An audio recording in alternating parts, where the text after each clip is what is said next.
And we're live, and welcome to the Strength Matters webinar series, the trusted source for health and fitness. And we have our favourite Australian in the house with us today, Andrew Reid. Andrew, how are you doing, pal? I'm good, man. Truthfully, how many Australians do you know?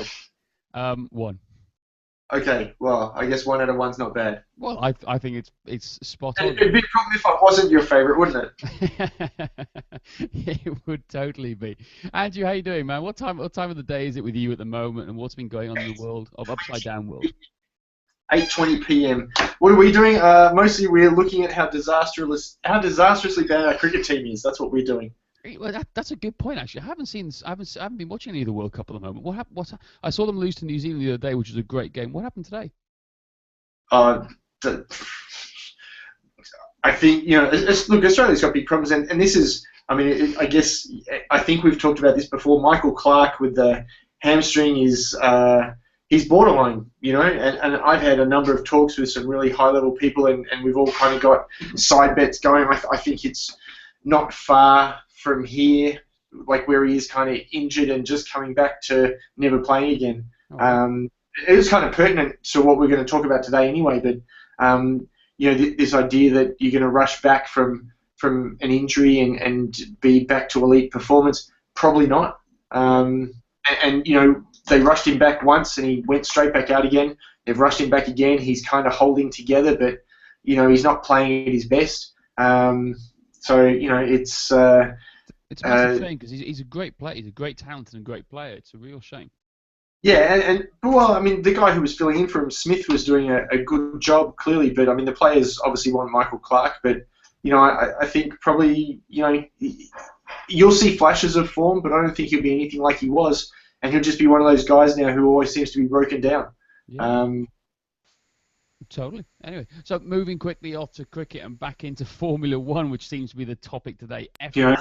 The secret to ultimate performance lies in the garage. I think that for the listeners out there who are going to see the next couple of images, I think it's a great start to a webinar. So, Andrew, tell us a little bit about what you're going to talk about today and what we're going to discuss. Right. Look, this was when you asked me to do this. We were going to talk about old people, and old people athletically is over 35. And there's going to be a bunch of 35-year-old people who are going to say, oh, well, I'm not over the hill or whatever, but, stats don't lie. And when you look at the average age for medal winners at the London Olympics, it was 28. So, there weren't many 35-year-olds. There certainly weren't many 40-year-olds. And there certainly aren't many 40-year-olds competing as pro athletes. In endurance sport, you've got a little bit more hope than you do in strength and power sports. So a guy called Chris Horner won the Tour of Spain either last year or the year before. Lance Armstrong came back a couple of years ago at 41 and podiumed at the Tour de France, but there's a couple of elite Ironman guys who are still competing at a decent level at 40 or 41, but there's not many, and one of the reasons is because, well, one of two things happens. People want to slow down, and that's fair enough. When they slow down, they obviously don't need to spend as much time doing all this maintenance stuff. But the guys who want to go hard, they need this maintenance time. And so that's what we're talking about today. Is we're going to talk about, kind of how much time you need to spend on performance, how much time you need to spend on maintenance stuff, some really interesting studies that I found on the effects of aging on performance, on kind of how long you can hold on to your peak based on how you train. So there's some pretty cool stuff in here. Okay, awesome, cool. Should we get going? Should I put to the next slide? Yeah. Absolutely. So this is Michael Schumacher. Yeah, and I'm showing my age here, right? Because I'm in my 40s. Schumacher was the dominant guy. So before him, like I can think, because my parents are Grand Prix fans. PK and Mansell and Senna, and and even very early on, like Prost and Lauda. But Schumacher was probably the dominant driver of my era. Much the same as Vettel probably is now. Although, Vettel hasn't won anywhere near as much as Schumacher did. So, and the point being here that, when you're winning, everything's great. Here he's pretty happy. And if we go to the next slide, not so happy. Okay? And so what happens, here we go, we've got performance and we've got winning on one side of the equation. The other side of that equation is sometimes we go too far, and as you get a little bit older, very easy to go too far. Your recoverability is a little bit less. that kind of, I don't know, like the ability to withstand a problem. So, like when you're young, you can lift something poorly and you'll probably survive it. As you get older, you'll find your form needs to be far more precise. Obviously, running off the track here is not very precise at all. And so, it leads to bigger problems. But go to the next slide, and the reality of Michael Schumacher winning or crashing, it doesn't matter, is that this is what's going on. It's not Michael Schumacher. It's Michael Schumacher and all these guys. And what you can't see is there's a factory back home in Italy where there's like about 5 times this number of guys who are engineers and computer designers and aerodynamics experts and tire reps and all this other stuff, and they all come together to create, Michael Schumacher going fast. So we see Michael Schumacher, and the reality though is all this stuff. And Formula One is such a great example of what you need to be thinking about. And this is not just for old people, but when I say old people like me, but everybody with their training, is that for every time they go out on the racetrack, they come straight back to the garage and they pull the whole car to pieces and they go over it with a fine-tooth comb. And as you get older, you're going to need to spend more time in the garage. I'll talk a little bit later about how we structure our training, but we spend a lot of time on this garage kind of stuff. I've even got an example of some garage kind of ideas just for the shoulders later on and how you go through it. And I've even tied in some of Perry Nicholson's stuff, so people who are at his Primal Movement Chains and at Strength Matters last year, or even listen to him on your podcast, he's talked about his rail system. I'll actually walk you through that and how you use different exercises as an example. So let's go to the next slide. I think just to jump in there, I think this is a great analogy to put things into perspective for everybody. So I think like you, I grew up in a Formula One family, and seeing this here, and I think this is just a great analogies work great, and this is a good example of what people need to understand and how much work needs to go into to actually deliver on results at the end of it. Even if you think about it, so a race is about 2 hours, yep, and qualifying, if you're in the top tier, is about 30 or 40 minutes or something. Yep. And then they've got 2 practice sessions, and that's it. They're on the track for about 4.5, 5 hours for the weekend, and there's 2 weeks between each race. So it takes 2 weeks of garage time to get 5 hours of performance out of the car, and in between each of those first few hours with the practice and qualifying, they have another big garage session. Yep. So there's a lot of time spent in the garage compared to time performing. And, these days, I mean, we all want to perform. We want to lift the heavy weight. We want to go for our PR. We want to push, push, push. We need to spend more time on garage stuff. So, and garage doesn't necessarily mean rebuilding and rehab, but it means on easier stuff that we can use to build us up and keep us put together rather than just go all out all the time. Brilliant. Thanks, Andrew. Okay, on to the next slide. Okay, so this is the bad news about getting older. Okay. That's never going to happen to me. I'm sorry. I'm staying 21 forever. Sorry. What are you talking about? You already look like you're over 40. So look, in terms of like for athletic people, so these are, when I look around, I see my friends going through this now. So I see a lot of my friends starting to get kind of saggy and I mean my hair's going grey. I shave all my hair off, so I actually have no idea how much hair I would have. People get, oh wow, look at that! I spelled especially with 3 L's.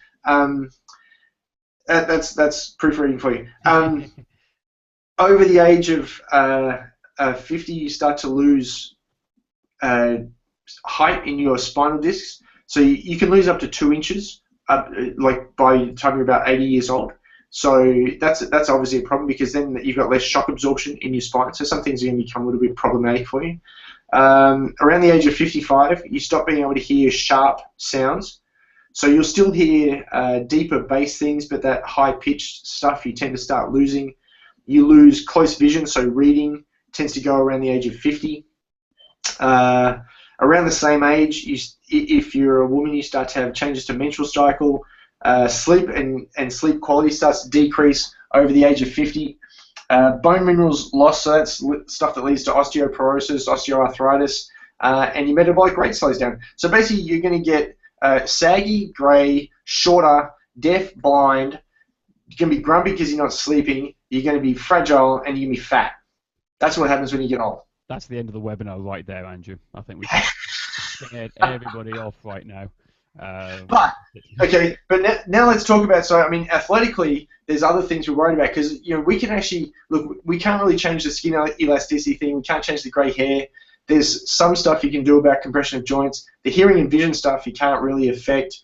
The sleep quality you certainly can with exercise. The mineral density of the bones you can through weight-bearing activity, and the metabolic rate you can affect through activity. So a lot of these things we can actually have a great effect on with exercise, but there are still some exercise-related effects of aging, which is the next slide. And so this is the stuff that as like an athletic population, we're actually more concerned with. So I got to tell you now, I'm more concerned about like this page than the last page. I don't really care if my hair's going grey. I mean, that's just one of those things, right? Yeah. But in terms of wanting to stay active, this is the stuff that actually concerns me. So as you get older, your aerobic capacity goes down. So after the age of about 30, it starts going down about 10% per year. There's some very cool studies I'm going to share with you in a little bit, though, where you'll see that it's not all bad, and there's actually ways to fight this. So it doesn't necessarily have to be 10% per year. The bottom line is if you don't use it, you'll lose it. So you've got to keep moving. As aerobic capacity decreases, there's a whole bunch of heart-related things that all happen kind of together. So max heart rate comes down. So if you've ever had a max heart rate test in your 20s and then you've had another one done in like your 40s or something like that, you'll see a change. Mine has changed about 7 beats as a maximum over the last 15 years. So that's not bad because if you use like that standard 220 minus your age kind of thing, it should be a lot worse than that, but it's come down about 7 beats. Stroke volume decreases. That's the total amount of blood that you can pump out per beat of your heart. So basically your heart doesn't become, it loses strength, so it's just not contracting as hard as it was. You can change that with exercise as well. So the max heart rate thing, very difficult to change, but you can have an effect on the VO2 and the stroke volume. Muscle fibers lose power and strength, and in fact, you lose size in them as well. So you can obviously affect that with training. So this is one of the reasons why strength training is so important for sort of the aging athletic population, particularly if you've got guys who are, like the habitual endurance kind of person, the guy who might ride 300 or 400 kilometers a week or run 15 hours a week, has never been in the gym in his life. He's the guy who's going to be at risk for the osteoporosis and stuff from the bone mineral density problem that we talked about before, but he's also going to have lost a whole bunch of muscle fiber from like the long-term endurance stuff he's done, but you can fix that in him very quickly, just because they've shown even in like 90-year-olds doing some sets of leg extensions, so not even the greatest choice for leg exercises, will actually help them build strength and stability and all that kind of stuff. So if you can still build muscle at 90 in someone who's like 40, 50, 60, you can still have a great result. Aerobic enzymes, so this is actually really important. So part of the metabolic loss is because you can't process as much food. So these aerobic enzymes, these are the ones that actually allow you to use fat as a fuel source. They're basically in charge of how efficient you are. So it's how much work you can do aerobically before you start going anaerobic. So if you've ever been at that point where you're running along and everything feels really easy and then all of a sudden you can't run anymore, that was because you went anaerobic. So if you think your body can actually kind of be stuck in that state all the time. So it's possible that if you're a 60-year-old overweight person with no significant fitness background, that you could be working anaerobically all the time. So if you think about what you need to fuel yourself anaerobically, you need a whole bunch of sugar because that's what you use in an anaerobic state. You use glucose to fuel it. So you're basically stuck in this pre-diabetic state all the time just to fuel walking around.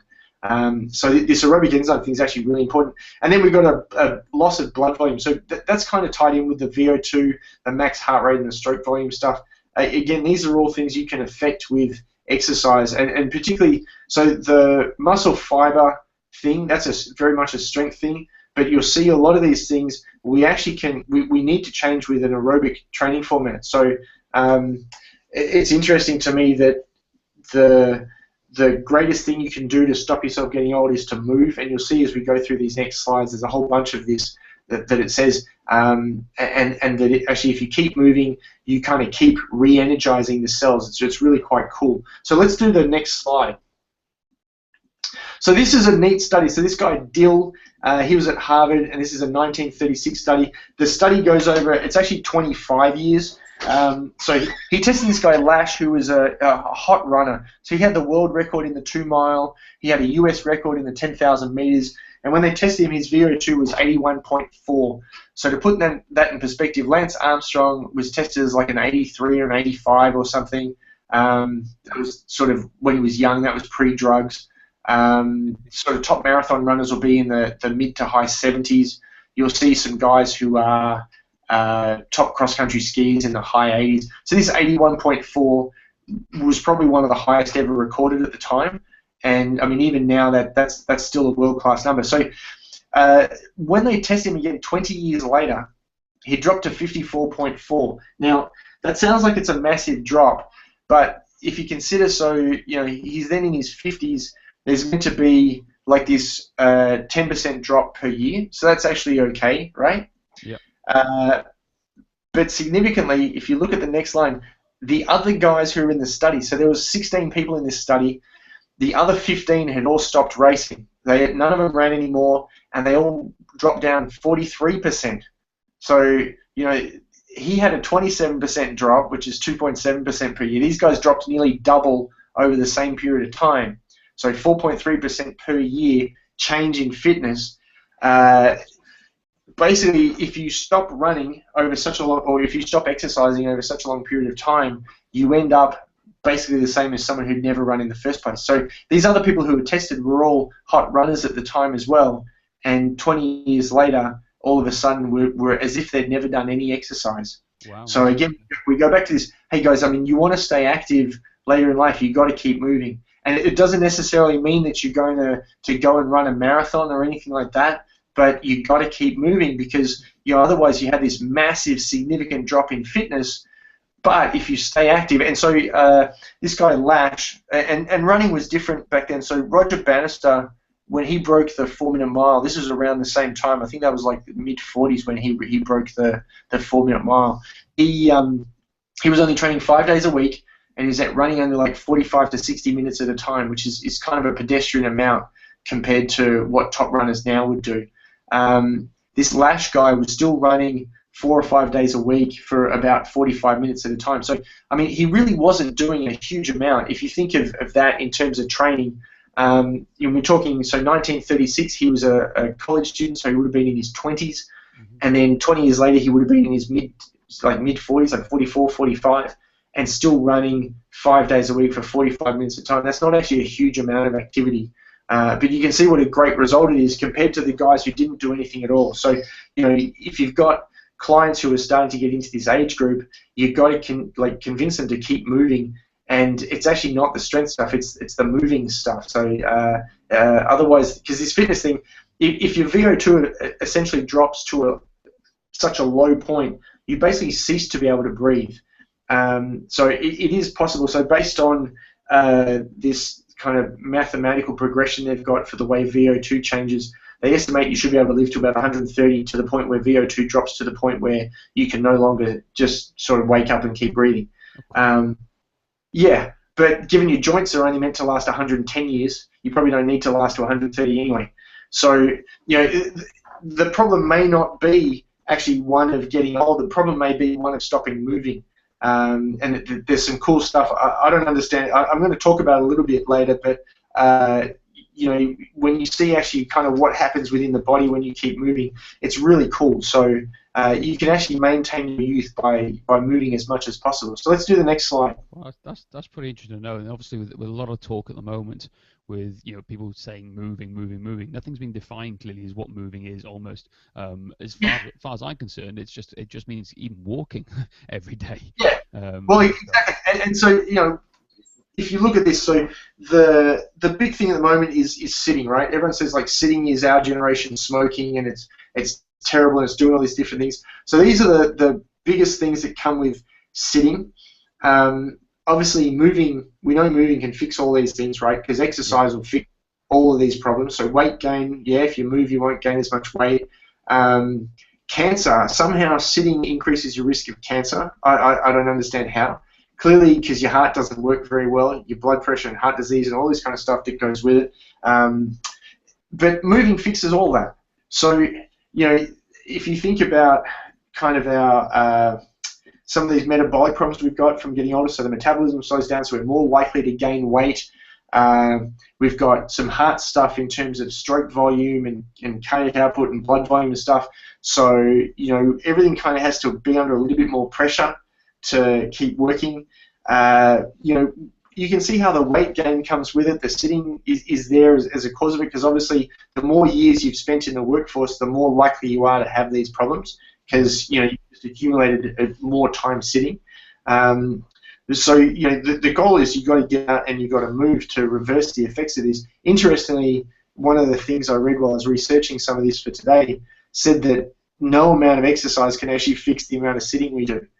So we're basically like the Dutch boy in the dike trying to stick the fingers in the wall, and we're going to run out of fingers. So, you know, they had, you know, their list of recommendations was standing desks and you know, like offices that were open plan, that you were forced to move desks every few hours and all this kind of stuff. And I mean, I'm not sure what the answer is, but I know the answer isn't sitting still. So we've got to keep people moving, and the older they are, the more they need to move, which is very difficult because as they get older, they want to do less, right? Absolutely. It's interesting you say about the standing desks. Man, I actually looked into buying a standing desk the other day because I'm just fed up with that amount of sitting I've been doing recently.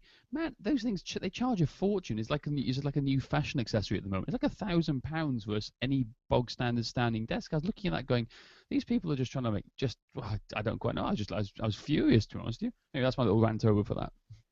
Yeah, look, I mean, I'm actually looking at buying a new house at the moment, and so I'm just going to get one built in. Yeah, but, I mean, that's not a cheap option either, right? Yeah, no, totally. I've already spoken to my dad about that. My dad is Mr. Handyman, so I'm already speaking to him about creating one for me, and when he gets a chance. Anyway, cool. Let's do the next slide. Because this is okay. So the rail system, and so this is where we want to start talking about how to look after the body. So we figured out we've got all these effects of aging. We know movement can fix them, or fix a lot of them as much as possible. And I wanted to give you guys an example of how I'd use it. And honestly, Perry's thing is so simple. I mean, it's so obvious when someone points it out to you. But when he showed it to me last year at Strength Matters, I was like, well, yeah, I can use that for just about everything. And so now I break the body into chunks. So I've got basically lower legs. I've got feet and ankles, because they tend to get beaten up when people run and walk a lot. We've got hips, because hips are obviously a problem from sitting and all that sort of stuff. And then we've got the upper body. The upper body is really the T-spine, the scapula, the shoulder, the neck, because you know, like the shoulder mobility. So much of lifting is revolved around shoulders, especially for kettlebell people. And so I want to give people an example of how you can get this stuff healthy, so that you can actually sustain the training. So this is kind of how I'd use the rail system to do all that for shoulders. And the examples we've got are for shoulders, so you'll see this. Fantastic. As I move on to the next slide now, yep. Yeah. There you go. Shoulder garage. Oh. Yeah. So this is the release thing. Okay. So the first point, shoulder health is neck and T-spine. So if you go through FMS and someone has poor shoulder mobility, before you start addressing the shoulder mobility issues, the first rule is you've got to check neck and T-spine. Okay, so there are breakouts via SFMA that give you what normal range for the neck and T-spine is.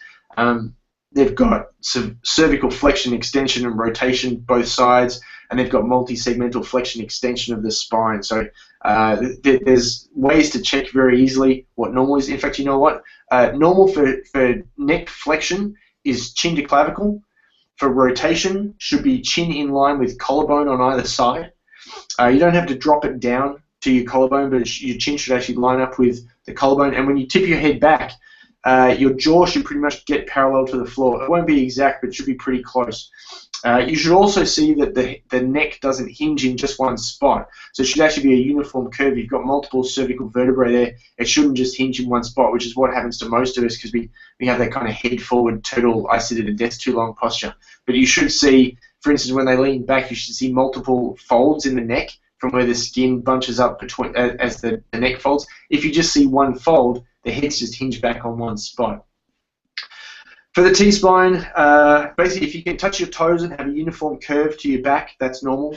If you then put your arms up in the air, your shoulders should be in line with your ears. You should be able to lean backwards. Your scapula should clear your heels. your arms should stay in line with your ears and your arms should be straight, and your hips should be out in front of your toes. Okay? So that's what normal is. If you don't have normal, you need to get stuck into all this stuff. So the first thing is release. And the first step, and it doesn't matter whether you're on your own and you use a stick, or you use like Jill Miller's yoga tune-up balls, or you go and get some massage. They are. And actually, you know, I've used a whole bunch of different balls. Like I've got some from Rogue, and I've got some from different places, and hers are actually the best I've used. I don't know whether it's just what they're made of, or whether how hard they are, or I mean, they're just right. So I was literally last night. I spent like 5-10 minutes just before going to bed, just doing some release work on my own T-spine in my scap, and they're brilliant. She sent me some over with her book recently after doing the podcast, and they're absolutely brilliant. I can't wait to like kind of get some tuition from her and work with her, because she's got some great ideas we were chatting about the other day. Yes, and I mean her book is I mean it's what Supple Leopard should have been. I think her book is so many steps above Supple Leopard. But I mean the point remains the same. Whether you're going to do self-release or whether you're going to pay someone to do it for you, get stuck in on a regular basis. And you know, so really for me, this is a daily thing. For T-spine, because at the moment I'm doing a lot of desk stuff as I edit articles and write my book, and you know, I actually get after my T-spine multiple times per day. I'll take breaks and get on my foam roller and break it all up. So regardless of how you do it, get into it. After you release it, the next step is rotator cuff. So, you know, if you've ever... No, don't... Yeah, there we go. So if you've ever stuck a ball in the back of your rotator cuff, you know what I'm talking about. So it goes... You lie on the ground, it goes in underneath your shoulder. So you'll feel a little dip between your shoulder and your back. It goes in there and put some pressure on it and kind of wobble your arm around, and you'll find the spot I'm talking about. You can get in between shoulder blades, actually up around the upper trap. So... yeah, the upper trap tends to be quite overreactive with people. So you need to get stuck into all this stuff. So we get, check the neck and T-spine for normal movement, get stuck in with some kind of release work, actual manual release stuff, whether it's a stick or ball or actual massage. Then get into the rotator cuff and traps and stuff like that. And now you can stretch. So, and this is where, so people normally go, oh, I will just do Bretzels and arm bars. Well, yeah, okay. But, you know, if you haven't actually got the muscle ready to be lengthened, it's not going to do any good for you. So, you know, the way I was thinking about it is you got to imagine a muscle's like a rubber band, and if you put a knot in that rubber band, and not right in the middle, but, you know, like somewhere along the length of it, when you pull, you're not going to pull evenly. I mean, that knot's going to have, like on one side, not much pressure, on the other side, a lot of pressure. You know, you've got to release that stuff so that the muscle's actually ready to be lengthened. So don't do the stretching before you do the release work, but stretching is part of release work, if that makes sense. Absolutely, absolutely. And then in terms of the stretching, so I've been playing around a lot with loaded stretching. So I think most people are kind of stuck in the fetal position. If you've had a high-stress life, if you were a combat person, if you did a lot of martial arts, shot guns a lot, every time something like that happens, you just have this like flinch response, and over time, you basically end up stuck in your flinch response. So, you know, we see it all the time with fighters, particularly, they really hunchy sort of posture, and they've started living in their sport. Their nervous system is so tuned up, like so wound on, that just like relaxed stretching is not going to do anything for them. You actually need some real pressure there. So it's not passive stretching, it's loaded stretching. So things like if you're touching your toes, hold weights in your hand to help pull you into the stretch. So it's like hyped up passive stretching. You know, you can do weighted pancake and straddle stretches. There's a whole bunch of weighted stretches you can do. And I got to say, I think weighted stretching is probably the way most people should be going. And then the amount of time they need to spend on it is probably a lot more than they think. I talk about this a little bit later on, but you know, I think most people should spend about 30 minutes a day on flexibility stuff, particularly as they get older, because that's one of the things that really, you know, the time they sit just gets more and more and more. So they need to spend time offsetting it, and the only way to do that is in training. So, you know, because people say, oh yeah, I'll stretch at home, they never do. So you just have to make them do it when they come to training. Absolutely. No, it's interesting. Mark Rifkin's recent workshop as well, he was talking about the same thing and going through his routine, and he was talking about exactly the same thing. He was on about getting in with the foam roller right in his little set format of how you progress and have a little routine, work on the areas that are key, and then you go into the stretching after that. So exactly the same thing, what you're talking about right here. Yeah, look, it's tissue quality then tissue length. I mean, that's what Mike Boyle says. So I mean, and that's a really easy way to think about it. Don't just get into the stretching. You got to get the quality there first, so the muscle's actually ready to be worked with, and then you can start stretching. And you know, if you're okay with it, stretch with load. You'll actually get. I mean, this is what Ido Portal's thing for. Anyone's watched Ido's guys and they're amazed at the kind of flexibility they develop. It's because of his loaded stretching protocol. He calls it the corset. It takes stretching to another level I've not seen anyone else do before, to be honest. So it's pretty cool stuff. Yeah, no, I highly recommend anyone check out Ido Portal's his YouTube channel and stuff like that. There's some great videos on there, and it's just some great.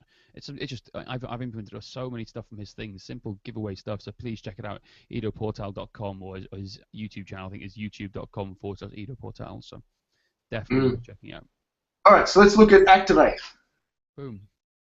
Now, so if we're still dealing with shoulders, again, people go, oh, we'll do, you know, like Bretzel armbar and then get-ups or something. That's my shoulder rehab. I'm like, well, yeah, that's like a step of it. I mean, that's already assuming everything's working properly in the first place. Some of these mobility things, so everyone knows what a dislocate is, I'm hoping. So, you know, hold a stick in front of you and you take it over your head and then it ends up behind your back. Most people kind of cheat when they do that. So if you lie on your stomach and have the stick out in front of you, and now it goes over your head onto your back, so you're still lying on the ground, you'll find you can't cheat like that. So there's no way for you to kind of flex through the spine, end up in a bad position while you're doing it. So it really forces you to do it correctly. And then put a little weight on your stick. So, you know, most people probably 2.5 kilo or so to start with. When you get to be a monster, like 5 kilo. Some of these shoulder mobilities, once you start adding weight, really take on a whole nother dimension. So this is now different to flexibility because we've had to stretch already to get to here. This is now actually getting the joints moving. So this is mobility and joint preparation kind of stuff. Behind the back pullover. So it's another stick exercise. It's a little bit different to dislocates. If you stand with your stick behind you, have your hands facing away behind you, so sticks in your hands, hands facing away. Now imagine you're bending over to touch your toes, your hands are behind your back, but you're going to get your head as close as you can to your feet, and from that position, you're going to try to touch the stick to the ground in front of you. So most people want... No, I actually only know one person who can do it, and of course she works for Ido. So yeah, it's the drill is actually, so you stand there with your stick, lift the stick as high as you can, bend forward as far as you can, then allow the stick to carry you forward. So it's a really interesting move because you get tons of shoulder extension, which, you know, most of us don't have very good range in. So you get a lot of work in shoulder extension to start with, and then when you bend over, what will happen is the weight will actually pull the stick forward a little bit. So you get this excellent passive stretch at the end of it. So you get huge active effort at the start, passive stretch, back into active and finish the rep. So you know, the behind back look really good. I was saying, I actually want to go and try that right now. that sounds a great stretch. Then get into stuff like hanging. A lot of people will find, and I have customers who come in, for instance, who can't even straighten their arms out. You know, they've spent too much time again kind of in this hunched in protective position. Hanging will open the joints up. A lot of them will feel huge stretches in their lats, in around the shoulder, as the rotator cuff kind of, you know, stops like clinging on for dear life and just is actually allowed to kind of do its job properly.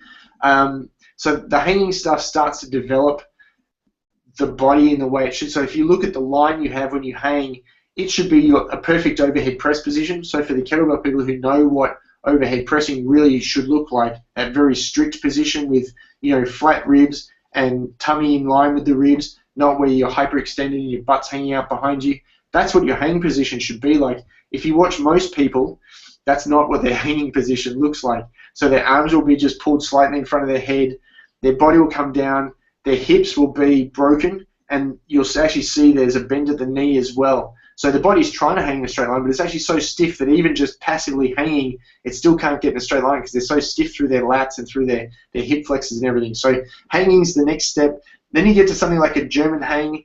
If people don't know what a German hang is, it's basically a skin the cat where you don't come back. So, you're on a ring or bars, you pull yourself up and over, so your feet are now pointing at the ground behind you, and hang there for periods of time.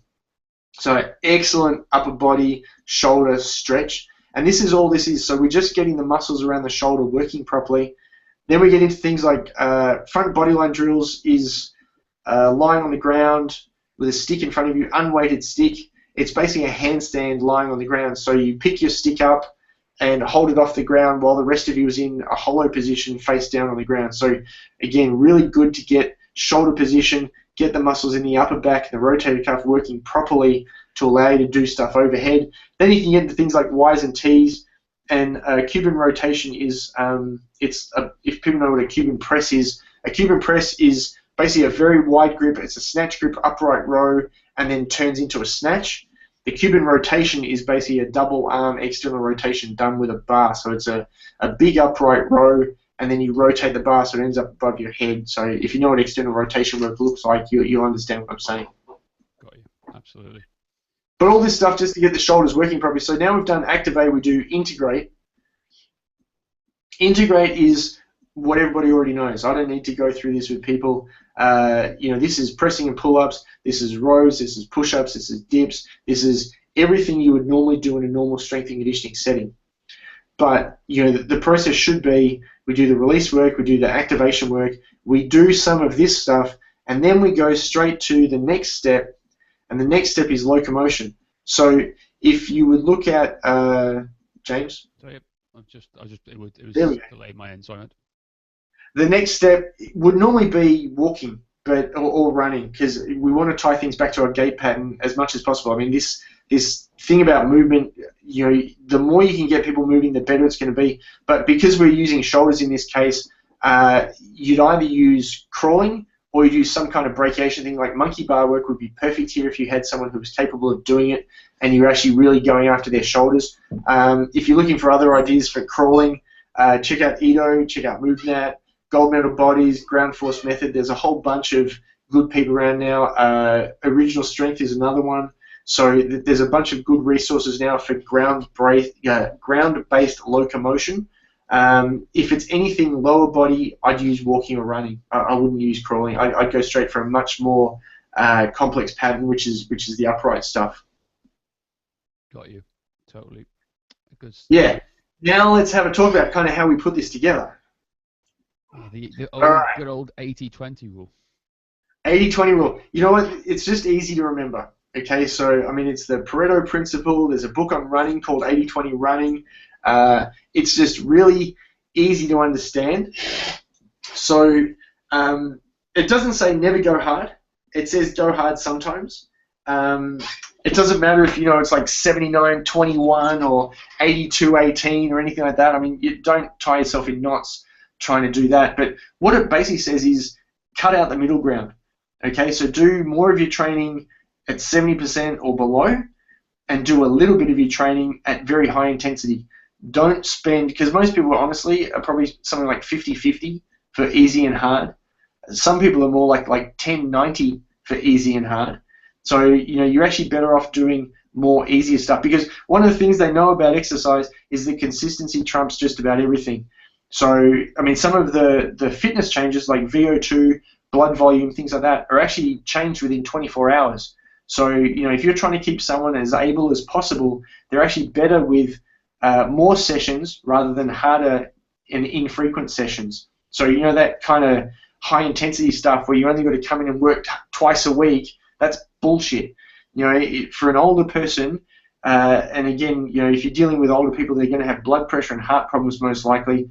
That high intensity training where people are going to do breath holding and be under a lot of tension, you're actually going to lead to more problems. I was actually, there's a guy here who gives me a lot of shit. I used to work for him. He runs a company called HIRT, H-I-R-T. It's called something High Intensity Resistance Training, and he's basically ripped off Arthur Jones That's really showing my age. So that's like 1970s bodybuilding stuff that never worked, even in the 70s, and it hasn't worked in any setting ever. What it does, though, it's a product that you sell, like the people who don't really understand that, hey, you're not going to be able to get in shape on 30 minutes twice a week. It's just not going to happen. You know, and he actually had a client die 2 weekends ago. Oh, crikey, that's not good. And I posted pictures of this guy, and he's like a 45 to 50-year-old guy who's carrying some extra weight. And what do they got him doing? Max deadlifting, but a triple drop set of deadlifting. And I'm like, huh. Wow. You know, so we got a guy who's prone to heart problems. You've got all the signs in front of you. He'd be category 1 for risk of heart attack, and you chose to use a method of training that was all out all the time. It's probably not the wisest choice. So, you know, I'm not saying don't lift heavy, but you know, you got to be smart about this, because the body has only got a given capacity to withstand intensity. Intensity, you're going to see, I'm going to talk about this in a minute. Intensity, as you get older, is very important. You definitely need it, but you have to be careful about how much you use. So, as an example, if you're going to do 5 sets, you do 4 gradual build-up sets and then into 1 heavy set. You know, with kettlebells, you might do something like 3 sets of presses with 16s, 1 set with 24s, 1 set with 32s. You know, and if you look at the way, you know, if 32 is your maximum for 5 reps or something, and you did a set at 16, 24, and 32, your average is 24. It's actually about 75%. So kettlebells are actually a really cool way to moderate your intensity. So, you know, and when you want to look at fitness stuff, what I've written here this is the actual Tabata protocol. So everyone thinks they do Tabata. For starters, if you do Tabata on, I don't know, like with push-ups and sit-ups, you're not doing Tabata, you're fooling yourself. The actual Tabata thing is you do 10 minutes at 70% of your max heart rate, then you do 6 to 8 efforts at what should be 170% of your power at VO2 max. So VO2 max isn't like your max heart rate. VO2 max is the point where you can no longer work aerobically. So for many people, that's going to be something like about 150 beats a minute or so. And so what they did for this study, they took how much power you're producing on an exercise bike at that VO2 max point, so at about 150 beats or whatever, and then they multiplied it out to 170. And so you had to ride these intervals at 170% of your peak aerobic power. So those are very, very hard intervals. This is why it's not even written in concrete. It's 6 to 8, because what they found is most people weren't getting 8. They were getting more like 6 or 7. And then another cool down. And so you did that 5 days a week. And then one other day per week, on the 6th day, you just did a 30-minute, 70% max heart rate ride. So total amount of time easy is 110 minutes. Total amount of time hard is 26 minutes, 40 seconds. That amounts to about 24% hard. So do you see how the 80-20 rule actually comes out even in the Tabata study? Yeah. I mean, and that is the most famous high-intensity interval training study ever done, and it's actually more of a pat on the back for low-intensity training than it is for high-intensity training, I have to say. Because what it's really showing is that if you spend enough time training at low intensity, you can get great benefit. What's interesting over here at the moment in all the trade shows and all the expos here, they're advertising the Tabata classes, where it's pretty much max out intensity effort. What a load of shit. Oh, you have no idea, and it's got Dr. Tabata or whatever his name is, who actually did it as the picture. Oh, really? Yeah, it really has. It's wow, it's quite what a sellout. Yeah, no, that's exactly what we said. We walked past it, and it was anyway. I'll move on because it was just a load of. You know what though? Like, so I speak to Kenneth J a lot. So he has a book called Cardio Code. And I was actually talking about like this guy had a heart attack and saying, hey, like, you know, here's all this stuff, and he goes, oh, hopefully, you know, that guy will come train me. I'm like, well, that's not going to happen. He's in the morgue. But we've been talking a lot about like Tabata stuff, and particularly because for fitness adaptations, you actually need to not stress the muscle too much. So like swings, for instance, aren't as effective for increasing fitness as snatches are, because in the swing, there's no rest point. And even though you say, oh, well, you know, you float the bell and you get like that kind of rest at the top, but the hands are still on the bell, the chest is still under tension, and you only need to tense a muscle 50% or more to stop blood flowing through it. And it's actually this blood flowing through it that allows the oxygen to be used. and it's that oxygen utilization that actually boosts the fitness. So something like circuit training, for instance, which you can get a fitness increase from, is always less effective than riding, running, rowing, skiing, all that kind of stuff. So this stuff, if you've got Tabata classes that are push-ups and sit-ups and whatever, it's not a waste of time, but it's about 80% of what it could be. You could just go and do the actual Tabata thing on a bike, and you get a better effect, and you probably wouldn't get hurt. Totally. That's all right. So next one. All right. Now, so this is the thing. So, okay, caveat with intensity. I can hear you clapping your hands and rubbing them together. It's like you're almost like really excited about this slide, Andrew. I am, but because it's so misunderstood. Look, without intensity, you'll never do anything good. That's the bottom line. You have to have intensity there if you want to reach some kind of higher level of performance. You'll never get there without it. The problem is most people spend too much time with intensity, and their body can't cope with it. Even top athletes don't spend a huge amount of time at high intensity. They may just before a competition, but what you didn't see was the 15 years before it at relatively low intensity. But in older athletes, so what they found was, so this study that Pollock did, he was at a university in Texas that specialized in aerobic study, and he ran a multi-year study as well, so that's pretty cool. They found that, and their group actually got split into 3 groups. So in the group, the guys kept some intensity in their running, so they ended up doing some high intensity stuff. They kept actually racing, so these were guys who were running competitively. They only lost 1.6% of their fitness over 10 years. So that's actually less than sorry, it's 1.6 per year.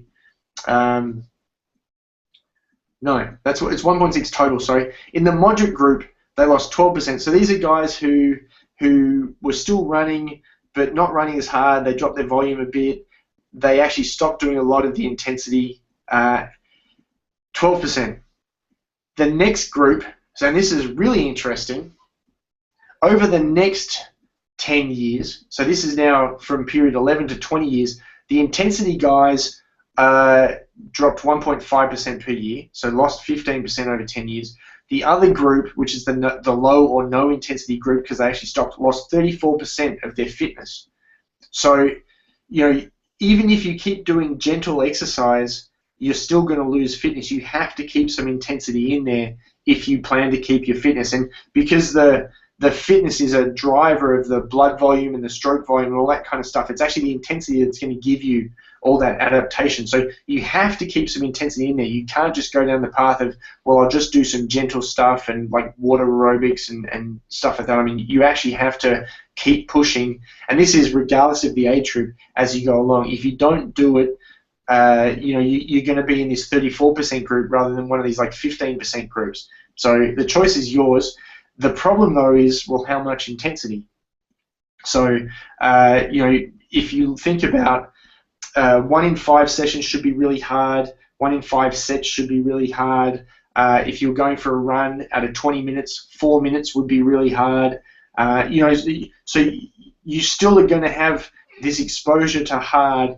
It's just going to be buffered by a lot of time at low intensity. So, and it's really this low intensity stuff that allows you to train consistently. And remember, we said that some of these adaptations that we need to keep, we actually need constant visits to them rather than infrequent visits, because without that, we're going to be on this kind of constant sort of get the effect and then detraining, get the effect and detrain. What we really want is consistent fitness.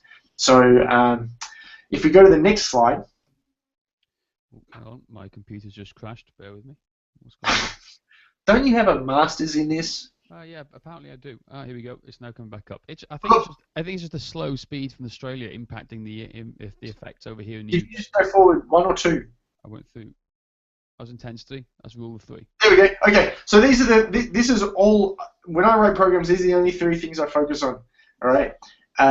Everyone seems to think that there's more than this. There's not. For me, we do mobility and flexibility stuff every session. We do some strength every session. We do a little bit of conditioning every session. but we also have a separate conditioning session, which you'll see now, because we in the next slide, I'll talk about how to kind of set your week up. So, every session, 30-minute warm-up of mobility work. Currently, our current warm-up takes 25 or 26 minutes out of a 60-minute session for our group training. So, and that's every single session. We've got guys training 5 days a week, and they're spending nearly 50% of their time every session on the warm-up and mobility stuff. So that's a pretty clear indication of how important I think it is. I can't really stress that enough. I think more people need to do more mobility work. The injury resistance that I see from it is really worthwhile. The guys who tend not to do it, or they skip it, or they, they're really stiff because they've never got they're 50 years old or whatever, and they come in, they don't have a great history of it. They tend to get hurt the most, and they have the most time off training.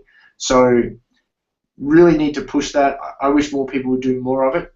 And then we break it into one of three things. So the three things: strength, conditioning, and garage. So garage is going to be our, not rehab, let's call it prehab time. It's going to be extra mobility stuff. It's going to be extra release work. It's going to be a deliberate session where we may not even lift anything for real, but we're definitely going to work on the body, and we're going to get it moving properly again. So if you've got 3 sessions a week, you can do one of each. You'll do a 30-minute warm-up between every session, and then you'll do either strength, conditioning, or garage. Even if you're doing the garage session, you're still going to do that warm-up and mobility work. So that's every single time you train. If you do 4, so 4 is kind of a weird number, you keep the 4th one as a workout where you do a third, a third, a third. So you're going to do still your 30-minute warm-up, you're going to do 30 minutes of strength, and you can do 30 minutes of conditioning. So it's kind of just an all-over kind of workout. It could be something like you do your mobility and flexibility stuff. You might do maybe 2 or 3 exercises, as like whole body strength stuff. So you might do a push, a pull, and a squat, or something like that.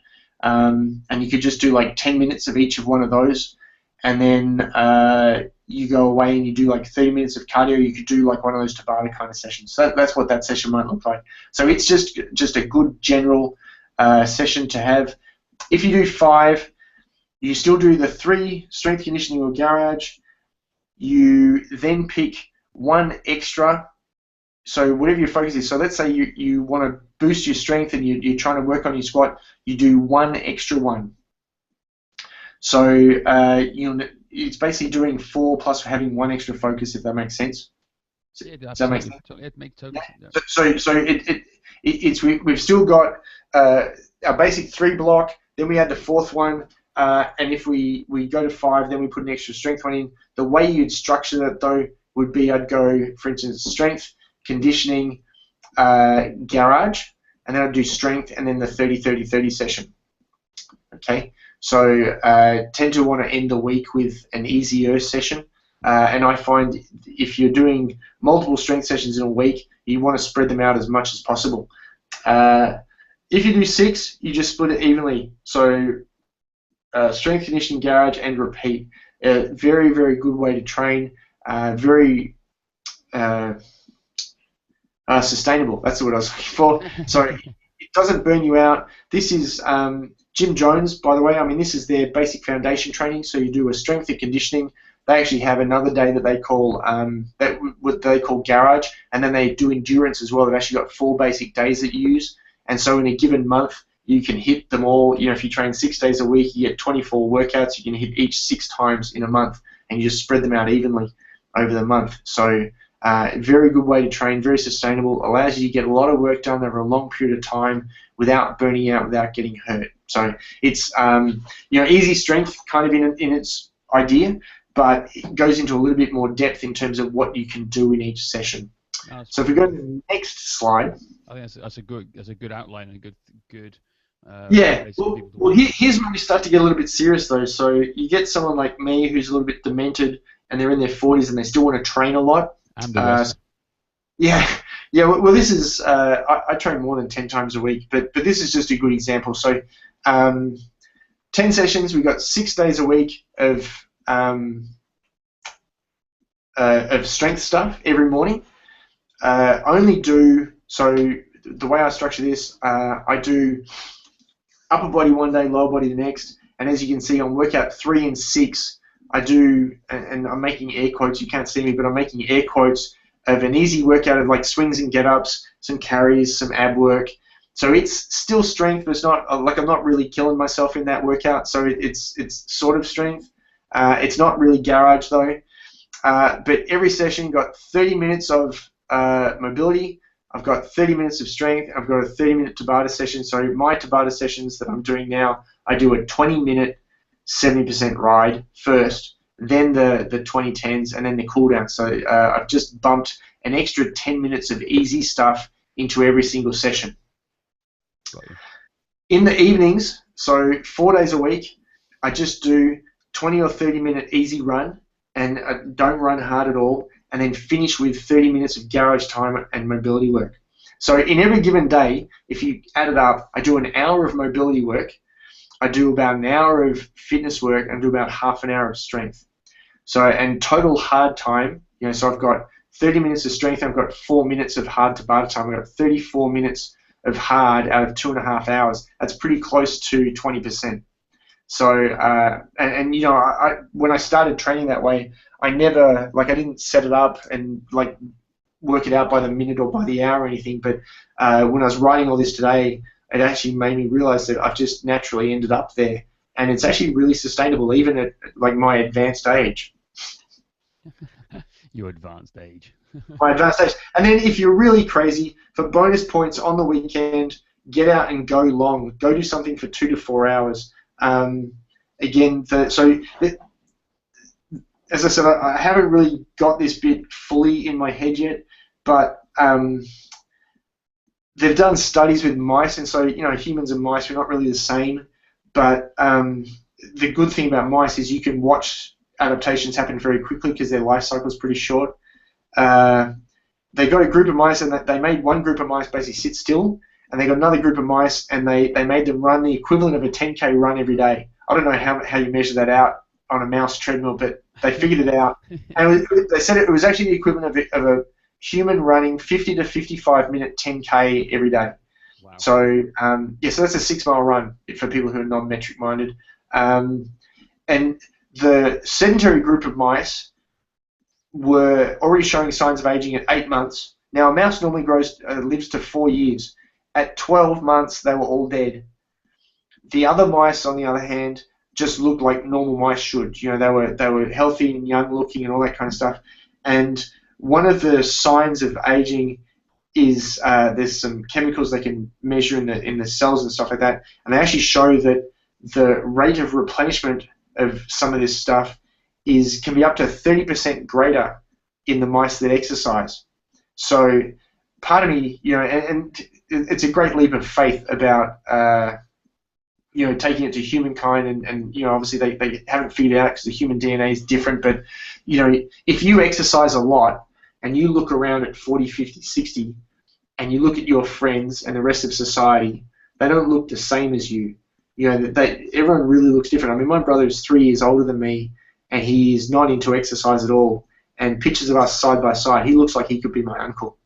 And and we're only a couple of years apart. So the difference in aging is all down to exercise and lifestyle. Those are the two main things.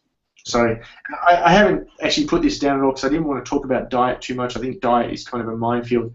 But if you want to be in shape beyond 40, I think you need to realize that you have to make a choice. You make the choice whether you're going to live a healthy life or whether you're going to live a life of kind of pleasure and all that kind of stuff. And there's no right or wrong answer. I mean, it's a question only you can answer for yourself.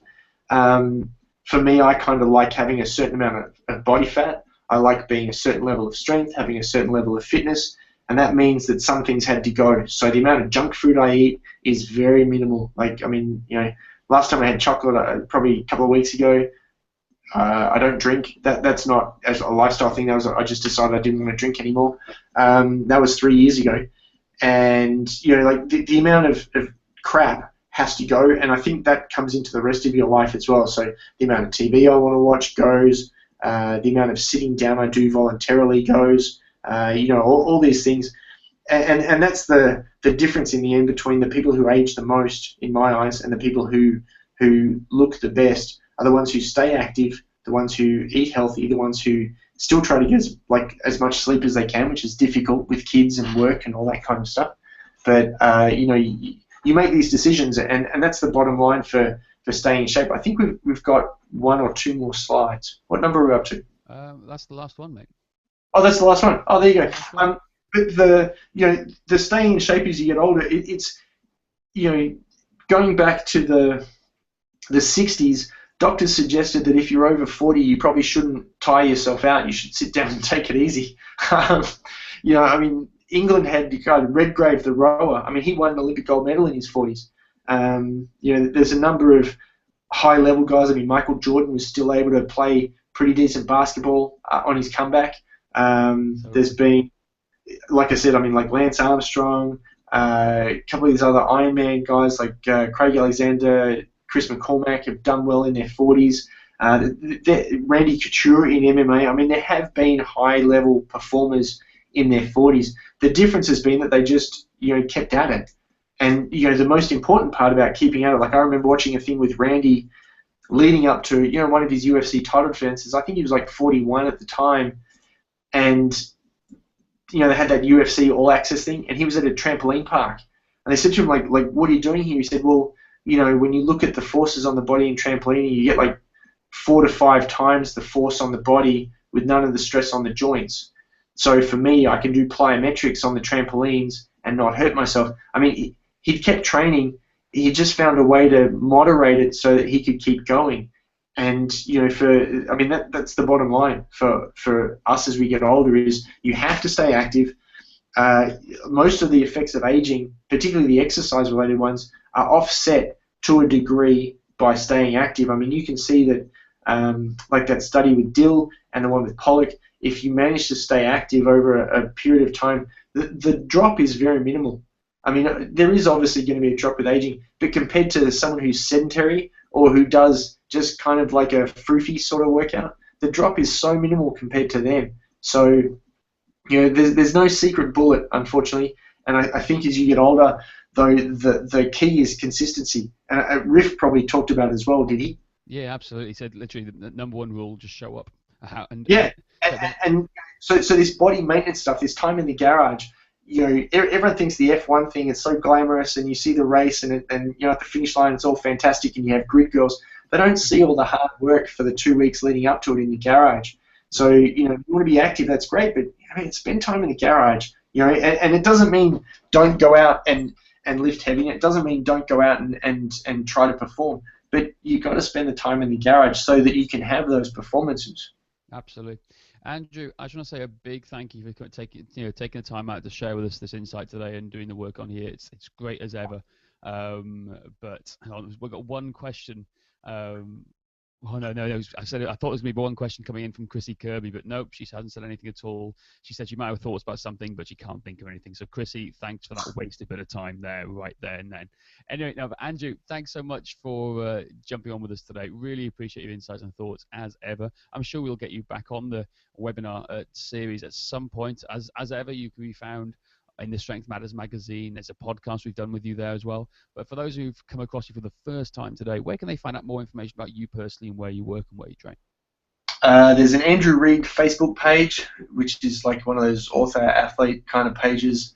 ReidPT.com. There's also Reid Performance Training, which is our business's Facebook page. So those are probably the fastest ways. I'm on Twitter, but I don't use it very much because I can't get myself down to 140 characters. That's really hard. Yeah, cool. Well, I've just tweeted you now in a post saying we're live with you, so I do expect a full retweet. And Chrissy Kirby has just gone to me, screw you, Breed. Well, thanks, Chrissy, for that. I was gonna plug her brand new album that's coming out because she's the lead singer of an awesome metal band down from South Wales called Traxxas, and so they got a brand new album coming out. I highly recommend checking them out and listening to them. I was listening to them on iTunes yesterday when I was bopping around the house yesterday, but they got a brand new album coming out and they're on tour. You never know, they may even go to Australia one day. Well, you know what? I mean, it's funny. I remember Chrissy from Strength Matters, and we're talking about training, and I mean, people figure this stuff out, and then they move on to something else it's like Dan John says, the plan was working so well, and then I stopped doing it. And it's always funny. I mean, people I think, instinctively know when they're doing the right thing, but then they read something, or like a friend tries something else, and they just get influenced and moved away from it. And so much of this stuff we've just talked about, I mean, if you spend the time doing regular stretching or going to yoga, like really looking after the movement quality side of things, lifting sensibly with good form, I mean, you know that it's the right thing for you. And then suddenly something comes along like P90X insanity or like whatever it happens to be, and you go along to it and you're like, yeah, well, that was fun, but now I feel like shit. And then, well, of course you know it was the wrong thing. And so with Chrissy, I mean, I remember us talking about what she'd been doing for training, and she knew she was doing the right thing, but then she'd just kind of been pulled away from it. And last time I talked to her a little bit on Facebook was, she'd gone back to what she had been doing. The result was much better. So absolutely. From by all accounts, she's back from injury now. She's back doing Krav Maga. So Chrissy, let us know how you're getting on. Share with us on the old Book of Faces and the old Twitter network and everything to let us know how you're going. Andrew, once again, thanks so much for coming on board today. For those who are on the webinar series, next week we are going to have from Andrew Reid to Dan John. Dan John is appearing on our webinar next week with an exciting new competition for everybody. Stay tuned for the members on the group to find out more about that. But it's pretty exciting stuff. Let's face it, it's downhill after me. I mean, Dan. I wasn't going to say it, John, Andrew, but I was thinking out loud in my mind. So there you go. Andrew, say goodbye to everyone, and thanks again for your time today. Guys, thank you very much. I'll talk to you next time. Thanks, everyone. Take care. Bye-bye.